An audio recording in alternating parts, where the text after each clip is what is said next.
Kazwai muri Zimbabwe kusangana kwatiri kuita nhasi rarimwe zuva. Siyalibingelela muli yeZimbabwe ngethemba lapha silitholeli kahle lithabile. Rangu zita ndinonzi Andrew Neshamba. Mina ngingu-Mambo. Kusangana kwatiri kuita zvakare mune chimwe chirongwa. Nhasika zvinoitika munyika yeZimbabwe, zvimwe zvacho zvinosuwisa, zvimwe zvinofadza, zvimwe zvichikatyamadza. Ngiyathemba lamuzu shumba uthi zinye izinto ezenzakala emhlabeni ziyethusa siluthi yabusela ukuthi kuvela ngaphi kuya ngaphi kanti vele thina njengabantu ubuntu bethu bungaphi. Asi chinhu wani chera. Nyangwe zvikatyamadza kudaro. Pane chinhu wani chandofarira. Chichocho. Chera ndewangu. Imisikidzo yangu iniyo. Nindanyarara. Manyarara no comment.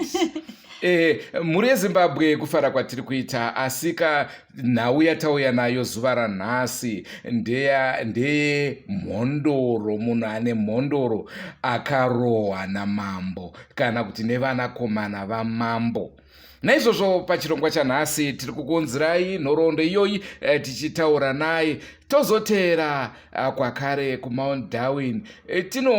Tinotaura nevaridzi tingati vachoka Mambo vakarova kuti mairoereko naabedu kuti kona Herod makuru vaJesu. Ukataura zvedzapolitics. Okay.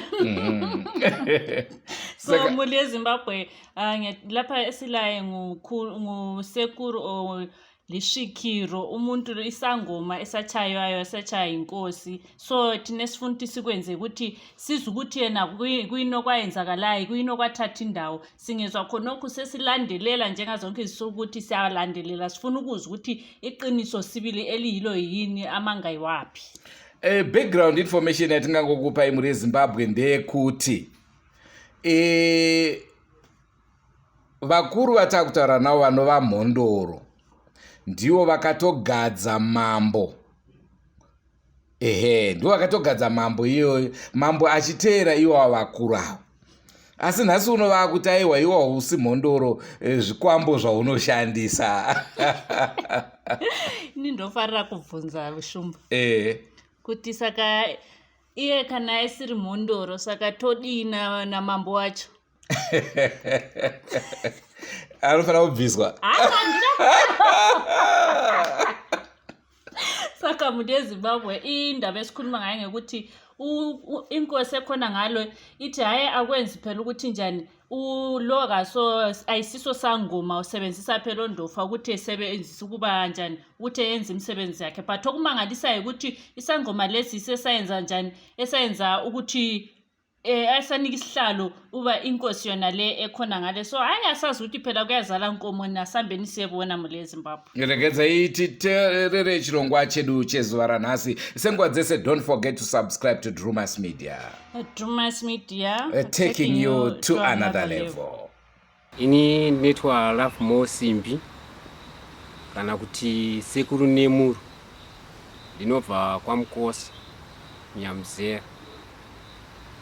Ini ndini ndakagadza umambo, ndinogadza umambo munzvimbo maMukosi Manyakusengwa musi wa 24 October. Mambo nambuya vanonzi akatoshora vakauya kumba kwangu kuma 3 vachiuya kumba kudaro vakauya vachitizvo tinoda kuti tiende kwaMambo tombogadzirisana nokutadzirana kwatiri kuita. Vakandisvikira ndakagarawo pamba ndine vana vadoko, mumwe wacho ano 10 years, mumwe wacho ane 6 years, mumwe wacho ane 8 years. Vana hapana vandaikwanisa kusiyira pamba ipapo. Asi mashoko yawo waiti tigadzirisane. Takati nemukana handina vana ava hapana vandinosiyira vana panapa. Asi havana kuzvitenda zvinhu izvozvo. Vakazvitora zvinhu kuita zvamanga-manga. Vakati susu ngatiitei zvatavira pano. Seni ndakanga ndapiwa nzira yokuti vanhu vari kuda tsvimbo yangu, tsvimbo yandinoshandisa pabasa rangu rasekuru nemuro wacho. Tsvimbo iyi ndakasumuka pavanga vagere, ndikaenda muimba yandinoita basa rangu rechiwanhu. Ndakasvika ndakatora tsvimbo, ndikabuda panze. Ndichingobuda panze, wakavha ati atotora tsvimbo yatiri kuda yacho, ndokuuya kwandiri, ndokundibata. Ndobva ndapukunyura netsvimbo iya. Sekuru vanouya pandiri vakanditi tsvimbo iyi haisi kuzokwanisa kuti ibude pano iwo chisara. Kana varamba vachita nharo netsvimbo yopwanya tsvimbo yacho. Zvechokwadi tsvimbo ndakazoipwanya. Ndapwanya kudaro, vakabva vanditi ndure. Mambo vakatiisa isimbi, vakandiisa simbi maoko nemakumbo. Vanhu vakauya vari kuma 17 to 16. Ndainge ndiri ndega pasina kana hama yangu. Hama yangu inge iripo, mukoma wangu, asi hapana chaikwanisa kuti aite, nekuti aida kuti ataura inzi iwewe totokurayai mese makadaro.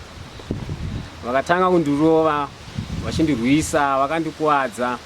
Kana kutaura, mbabvu dzangu dzakakanganisika, maoko, mutsipa, kuzvimba, kutadza kudya. Zvechokwadi kubva ipapo vakandindundurudza kusvika kune mota yavo yakanga vauya nayo. Vakandikanda mumota imomo sehuni dzakasungwa, ndokundiendesa kuporisi. Vandiendesa kuporisi, vakasvika kuporisa vakati atyora tsvimbo yaMambo. Statement yavo yavakapereka kuporisi.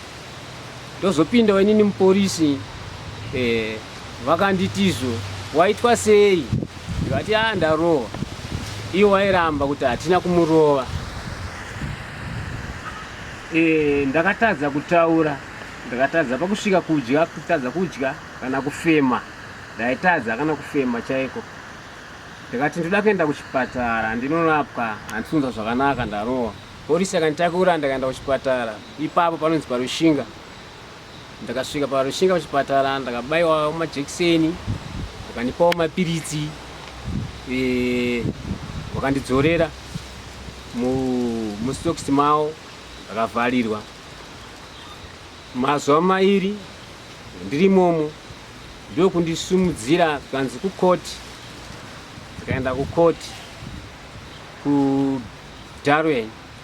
Ndasvika kuDarwen, ndakabvunzwa kunzi komi ndanga siri kukwanisa kana kugara kana kumira kana kutaura. Ndakazvimba huro, musoro, miri wese, ndisiri kumbokwanisa kana kutaura. Vakandidzorera kuti enda nomhangara nyaya yako kuporisi. Ndakadzoka paRushinga, officer in charge vakati mupe mapepa munhu uyu, akarohwa akakuwara. Zvechokwadi vakandipa mapepa. Ndikaenda kuna doctor. Doctor akataisa zvaakataisa, akandiona ndakakuwara. Ndakadzoka futi zvakare kuporisi kwewe, ndakawapa mapepa yekuna doctor yaya, nemapepa yangu yekurapwa kuchipatara. Vakayaona, vakatora mapepa yaya yandakataiswa kuna doctor, vakati tinogara nayo. Yamwe yako yagara nayo. Vakanditora statement, ndakataura zvandakaitwa. Ndobva vanditi chienda kumba, uchaona mapurisa achiuya ikoko vachizoona pazvakaitikira. Havana kukwanisa kuuya, inini ndichirwara.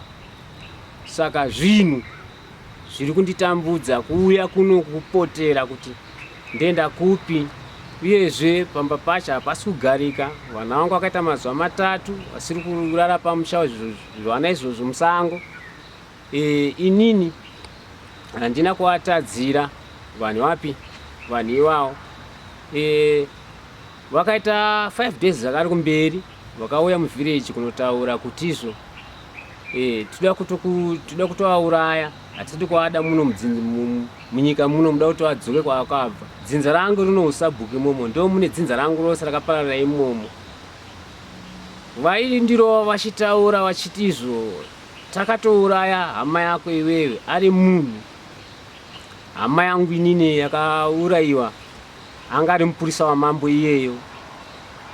Saka aitaura vachiti izvo tinozvimukuyu zvakawanda, saka ivo hautityise kuuraya. Vamwe vaiti isaidyira mukanwa, vamwe vachiti tomisa banga here. Vakati dai tisina kuuya nemasamabhuku pano, iwe taikuuraya tokukanda musanga kana kuti mudhamu.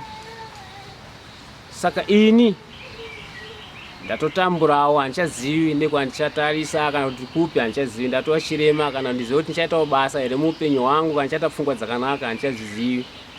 Saka ndinotsvagawo rubatsiro kubva kune mhuri dzenyika. Vari kunditi ini ndakaromba, kuromba kwacho iwo ndio vakaita chiwanhu chacho. Kana hama yangu yange isipo, kusvika zvisi chiwanhu chese ndichiore guta, hama yangu yange kwenge kusina hama yangu. Saka iwo ndio vakaita chiwanhu changu. Saka zvinhu zviri kunditambudzawo mukurarama ndo zvandakaitwa munzvimbo Manyakusengwa. Ini ndini Mhondoro hombe imomo, vese vari mumashure vadiki, madzimambo mazhinji kubva kuna Makuni, Rusambo vanondiziva. Ndinobatsira vanhu kana achirwara achiita sei anotopora.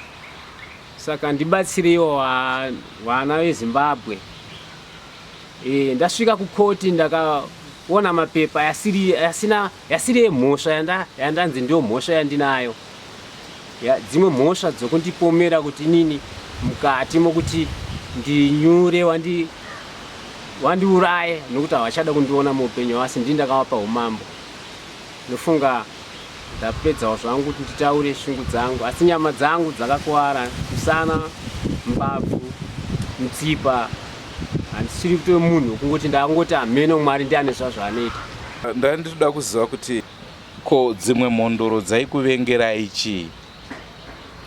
Dzimwe mhondoro kuvenga kwavaindiita inini, ndingati nini mhondoro yandivenga inini handingati ni hapana, asi kutoti nini imwe mhondoro yacho yakafurirwa namambo.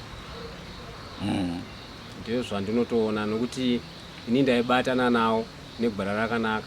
Asi nokugara mumhondoro tinogona kukanganisana tega tega isusu mhondoro, tichida kuti tiedze kugadzirisana. Ndo nyaya yaida kuti tigadzirisane nokuti tiwirirane tishandise pamwe chete. Wechikadzi mhondoro uyu mwana kwandiri inini, asi aidawo anoda kutungamirira dare rangu inini rababa. Ndo patange taikwesherana papi ipapo. Ko kuzonza musi mhondoro chaiyo makaita zvekuromba, vanga vazvawana kupi izvozvo? Imi pamakanzima vamhondoro ndiani akaugadzai? Ndiye wandiri kutaura nezvake mhondoro iripo yandaiti kwesherana naye iyoyo, anonzi Katoshora. Ndiye akatungamirira dare iroro, hama dzangu pasina, kusvikira zvapera zvichiwana, iwo ndio waitungamirira. Saka kana vari vaitungamirira, vakatadza nei kuzviona munguva iyoyo kuti urombwa harisi mhondoro? Ndizvo zviri kundinetsawo kuti nhasi uno wanditi nini handisi mhondoro, ndozvikwambo ndakagadza umambo hwokutanga hwokubatira. Ndakagadza izvo zvimambo iye wandiri kusvika kunesana naye iyeyo ndini. Vakuzoti makaromba? Hanzi ndakaromba. Muri yeZimbabwe ndofunga muri kuinzwa nhau iri pano. Mafaro edu muri yeZimbabwe, chirongwa machinzwa, munoti kudii nenhau iyi Mambo kurova mhondoro? Muri yeZimbabwe ngiyathemba lizizwele ezikhulumela yena esithi hayi indaba yakhe ngiyathemba lizwile sibili, kodwa hayi asazi ukuthi phela kuzahamba njani lapha nxa sesinjani sesiya phambili. Ngiyathemba ukuthi lina line likwazi ukuthi likhangela njani indaba leyi lisitshele njengeDrewmas Media. Asi zvotakuita zvinezvi kachera kurova rodhi takananga Darwin takaenda ikoko tinzwe kuti inyaya yakamira sei. So tine sesikwenza muri yeZimbabwe sesihamba phela siyezwa ukuthi hayi kati inkosi kulapha kwahamba njani. Saka makorekore byango tiri kuuya ikoko. Ehe. Don't forget to subscribe to Drewmas Media. Drewmas Media taking you to another level.